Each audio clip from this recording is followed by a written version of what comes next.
मैं रिभा तिवारी उपस्थित हूँ अपने चैनल पे बहुत ही प्यारा सा शिव चर्चा का गाना लेकर के। अगर आप लोग मेरा चैनल सब्सक्राइब कर लिए हैं तो अच्छी बात है, नहीं किए हैं तो चैनल को सब्सक्राइब कर लीजिएगा, लाइक कमेंट शेयर जरूर कीजिएगा। तो चलिए बिना देर किए हुए बहुत ही प्यारा सा गाना सुनाते हैं आप लोग को। गाना को आप लोग पूरा सुनिएगा, प्रेम से बोलिए हर हर महादेव। माता गौरा पार्वती की जय। कार्तिक गणेश जी की जय। शिव गुरु की जय। प्रेम से बोलिए हर हर महादेव। चलिए हम आप लोग को गाना सुनाते हैं, गाना आप लोग पूरा सुनिएगा। शिव गुरु के करील भजनवा हो, तन्वा दोबारा न मिली। शिव गुरु के करील भजनवा हो, तन्वा दोबारा न मिली। ले के जनमवा खाली चोला बदलब, ले के जनमवा खाली चोला बदलब। लाख 84 के चक्कर लगइब, लाख 84 के चक्कर लगइब। लाख 84 के चक्कर लगइब। ले के जनमवा खाली चोला बदलब, लाख 84 के चक्कर लगइब।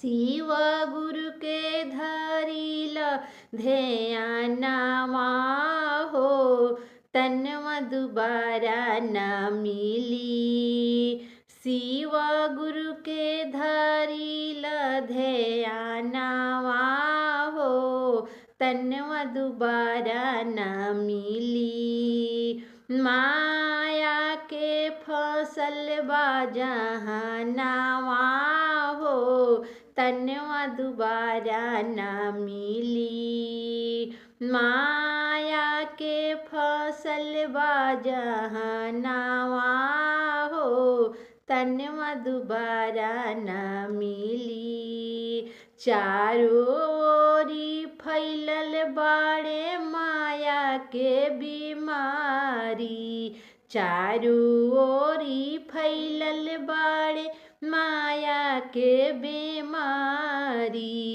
केतनो कमा पैसा केतनो बनालो, केतनो कमा पैसा केतनो बनालो। गुरु पूछिए तब का बतइब हो, अरे गुरु पूछिए तब का बतइब हो, तन्वा दोबारा न मिली। अरे गुरु पूछिए का हो बतइब हो, तन्वा दोबारा न मिली। शिव गुरु के करील भजनवा हो, तन्वा दोबारा न मिली। शिव गुरु के करील भजनवा हो, तन्वा दोबारा न मिली। माया के फसल बा जहनवा हो, तन्वा दोबारा न मिली। माया के फसल बा जहनवा हो, तन्वा दोबारा न मिली। माया के फसल बा जहनवा हो, तन्वा दोबारा न मिली।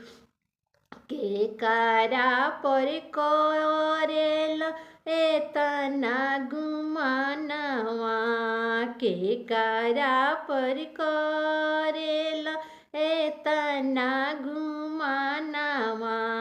एक दिन जइहे सभे समसनवा, अरे बढ़िया तू बनाल करमावा हो, तनवा दुबारा न मिली। अरे बढ़िया बनाल तू करमावा हो, तनवा दुबारा न मिली। शिव गुरु के करील भजनवा हो, तनवा दुबारा न मिली। शिव गुरु के करील भजनवा हो, तनवा दुबारा न मिली। माया के फसल बा जहनवा हो, तनवा दुबारा न मिली।